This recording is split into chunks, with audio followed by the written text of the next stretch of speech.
Thank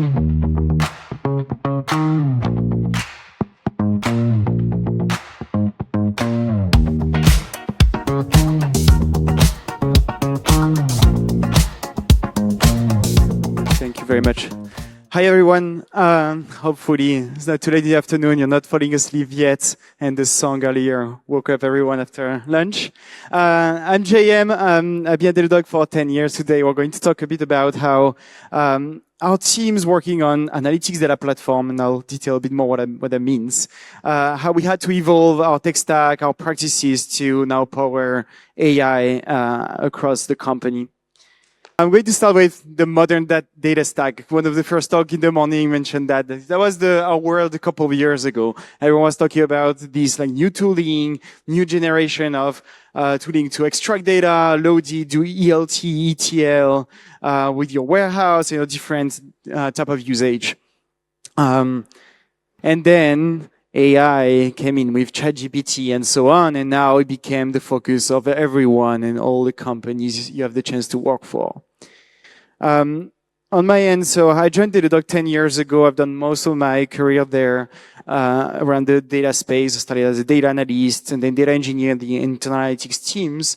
Then I had a chance to start supporting these teams and helping them evolve toward platform teams supporting all the analytical products and also AI these days. For those who don't know what Datadog is, we are an observability SaaS. We help our customers monitor their tech stack, infrastructure, application, and secure them.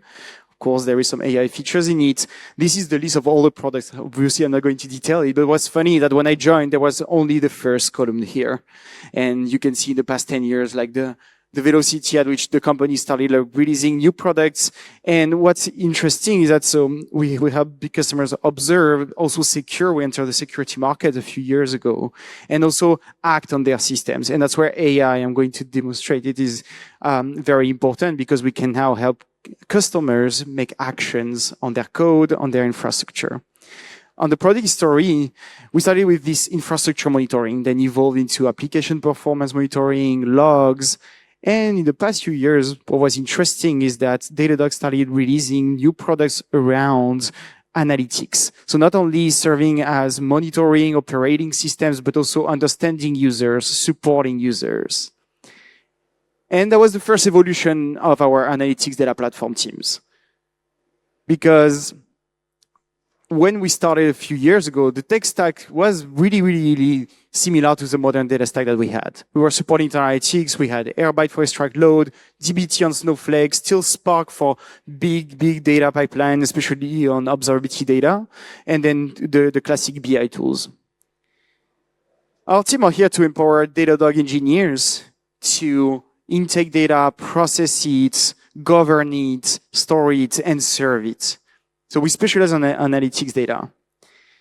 This is how we present our teams. So you can see that at the center, there is our Lakehouse, and then all across, everything is centered around this Lakehouse, whether it's for intaking data, to discover it, to run batch pipelines on it, or to use this data. And this new analytical product that Datadog released, you have a few types of them. You have pure analytical products.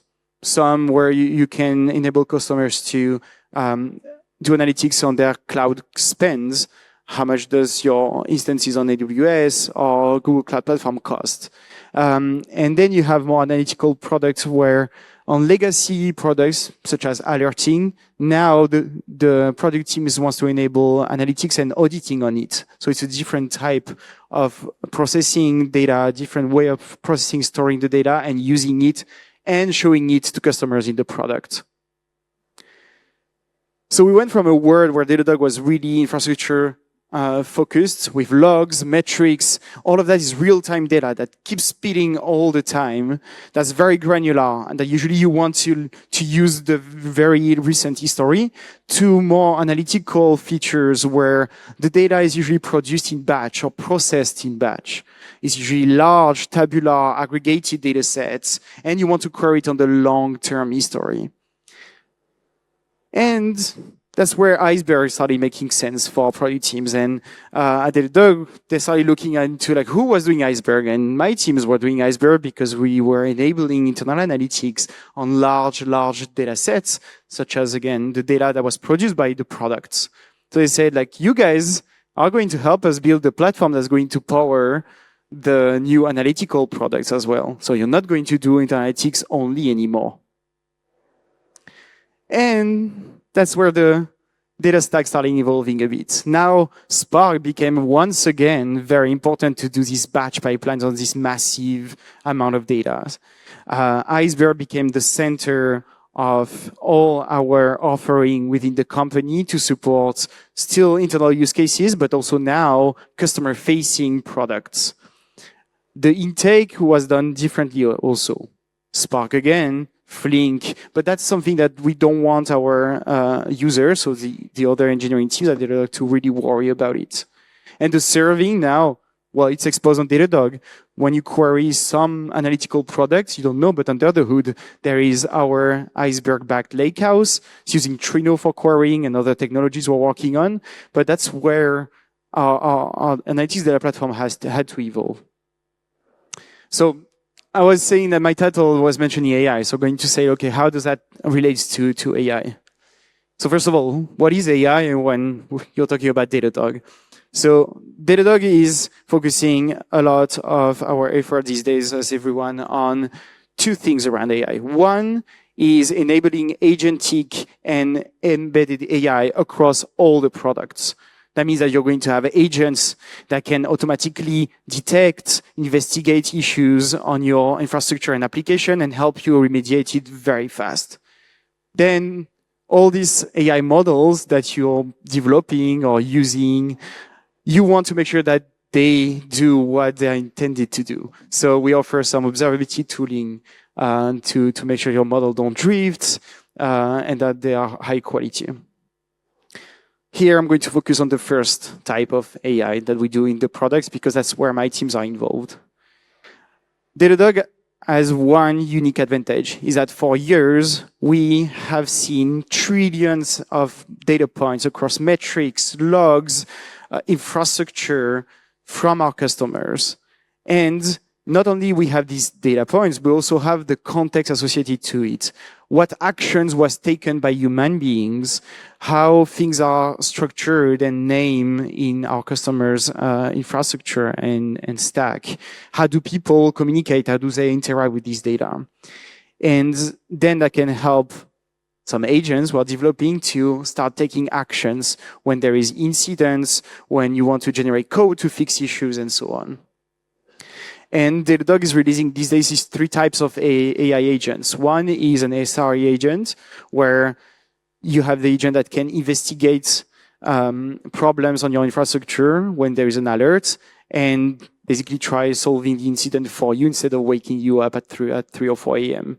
There is one also that can analyze the code that your engineers are producing. The CTO of Le Bon Coin right before was saying that with AI, we want to make sure that all the massive volume of code that's being produced by AI is doing good stuff and is high quality still. So we have an agent that can analyze the code, find bugs, and also propose remediation to that. And finally, same vibe for security, analyzing the signals from security, identifying threats, and proposing some remediation. And not only you have these data points, but you also have all the context of your company, like chat conversation, documentation, code repositories, and so on. And we are just at the beginning. Here we are, for now, the goal is to massively increase the productivity of developers. Then the goal is to reduce downtime and at some point to do remediation automatically by this agent. On the other hand, all of this is also leveraging some models that our AI researchers are developing. The one that we released a few months ago is about time series forecasting. It became one of the most downloaded models on Hugging Face for time series, and they even proposed a new way of benchmarking the different models. So now you understand what AI is. And I didn't meant to do advertisement for what we do. It's just you need to understand like this is trillions of data points to process. There is AI agents that need to have robust models because now they're going to make actions on customers' infrastructure. So they better propose good actions, good remediation, especially if at some point they start actually doing the remediation without a lot of human intervention in the loop. So how does our data stack support that? In the past few quarters, we started seeing a huge increase of AI development across the company. A lot of new engineers doing AI, not only AI engineers, just software engineers across all products who wants to develop new models, new features. And what they have in common that they all need, first of all, access to the data to train their models. And you've seen at the beginning, we have like maybe 50 different products. All of these are producing data in various places, various data stores. How do you make sure that AI engineers have a way to collect this data and use it for their models?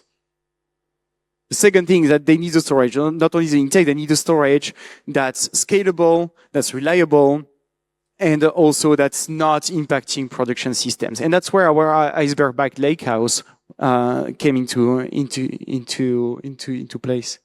Not only you need the data to be stored, but you need people to be able to discover what's the data that they have available, and if there is something missing and they need to import it. So we have a data catalog that's useful for that. They know they have the data, but how do they know that they should use this data? How do they know that it's a good quality, whatever that means? I'm going to talk about it a bit more after. So for that, well, we are working with our data observability product teams to try to find the right signals, the right metrics for AI engineers to trust the data they're about to use for their model training. And finally, the dev tooling. Sounds silly, but yeah, I mean, a lot of new dev tooling had to come into place. We were supporting Spark for the past 10 years, but it was in Scala. And AI engineers, they don't use Scala. They spend their days in Python. Yes, they can vibe code, but they spend their days in Python. They want to do Python. And other software engineers, they want to do Python. They want to do SQL. So there is no way you're going to force them to start doing Scala for Spark.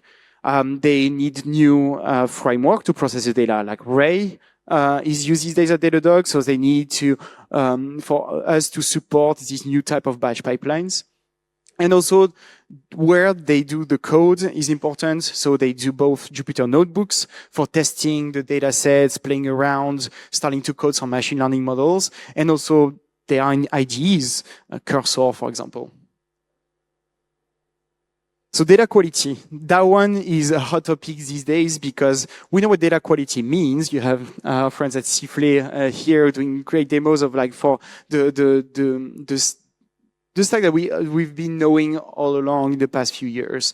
So you can check for duplicates, you can check for nulls, you can check that the row count that is being dumped is not weird. But for AI engineers, what does that mean? And right now that's a big question because every time I talk to different AI engineers at Datadog, they all have a different answer. And it's not the same definition as before for data quality. It's a mix of, well, I want to know that the data I'm about to use look like what I see on the product, on production. Or I just want to trust the data. I want to know that someone owns the production of it and I can reach out to them. I want to know that the data is fresh. I want to know that it's used in other models, that is used for analytics, that is used by the product. So if it's used by all these people, usually it's good quality. Otherwise, someone would have screened before. And finally, there are more vague answers like, well, I want to see some statistics and heuristics to make sure that the diversity of data is what I expect, that the time ranges are the one I expect. So that one is a bit more blurry. But data quality is not, what I want to say is not what we used to measure before for regular data pipelines. And sure, you can monitor, if your models start drifting, and we have tooling for that. But we are coming back to the fact that you're alerted once something bad happened. Like once it's drift, maybe it's too late, or you spent a lot of money training something on shitty data, and that's not what you want. So going back to something that we try to understand a bit more is the trust in the data. Beyond quality is that they need to trust the data. So what that means is that freshness that is used by other AI models in analytics and notebooks, and finally that is maintained. And so we have our in-house catalog, and we try to reflect that on our catalog when people browse the data on our Iceberg-backed Lakehouse. The UI of our catalog is, pretty clunky, something we are focusing on, but at least the information is here, and we're trying to investigate a bit more, like what other signals can we add to that to build the trust or the non-trust in the data sets that people are looking into. So to recap, how did our stack evolve over the years? Not only like going from analytics to supporting product, but also now to support AI at scale across all products, because the entire company is focusing on that right now. So it started with this modern data stack, like I said, and it's still around. Like this didn't disappear, it's still around, and it works well. But then for products, we had to double down on Spark. We had to release this Iceberg-backed Lakehouse that is also supporting products on Datadog. And finally, for AI, what's important is that they don't have time to understand Spark and Flink to intake data. They just want to do their job of AI engineers, build models, access data. So we need to build more and more abstraction layers on top of it to make sure that they don't have to worry about the underlying stack. They just self-serve the data intake. Everything's abstracted away. Things that are stored on Iceberg, same thing, technical implementation details. They just want a catalog, browse it, trust the data, have some signals of quality, and then they want to transform it, like pre-transform it with Spark again, PySpark, Python, because they don't want to do Scala. Other frameworks like Ray. Some teams even use Trino for SQL batch transformation. And then the serving on Datadog, but also on other ways people write their code, like Jupyter Notebook sometimes. And here is really about the technical implementation, but how do we do things? We had to adapt as well. So first of all, user experience, super important. When we were smaller, a few hundred people, a couple of thousands, we could force engineers to understand the underlying tech, to code in Scala and so on. Not anymore. We are thousands of people at Datadog, thousands of engineers, more and more AI practitioners. So now they need a delightful user experience. It's like if we were a mini startup, we did the company. You're a startup, you want to build a great product with great user experience. Same for us. So we want a quick onboarding across all our platform, whether it's for coding batch pipelines, for storing data in Iceberg, for using it. The dev workflows needs to be super easy to code. The orchestration needs to be super easy to code without becoming an Airflow expert. The documentation, the user support, same thing, needs to be delightful. The self-serve, again, we are building more and more abstraction layer, so people don't have to spend days to ramp up on the tech stack or to install stuff. And reliability at scale, and finally, ourselves putting AI all across our development experience. So now that's for you. Hopefully what I'm saying is not just for Datadog. We're using a lot of open source, so you can do the same. The question you have to ask is, how do you enable your AI practitioners to access the data? Which connectors? What's the intake experience? What's the storage that's going to work for your company? This type of storage, the formats, the data discovery experience. What does data quality means for your type of data that you deal with for your AI engineers? And finally, which dev tooling do they want? Thank you. Thank you. Datadog has so many features now.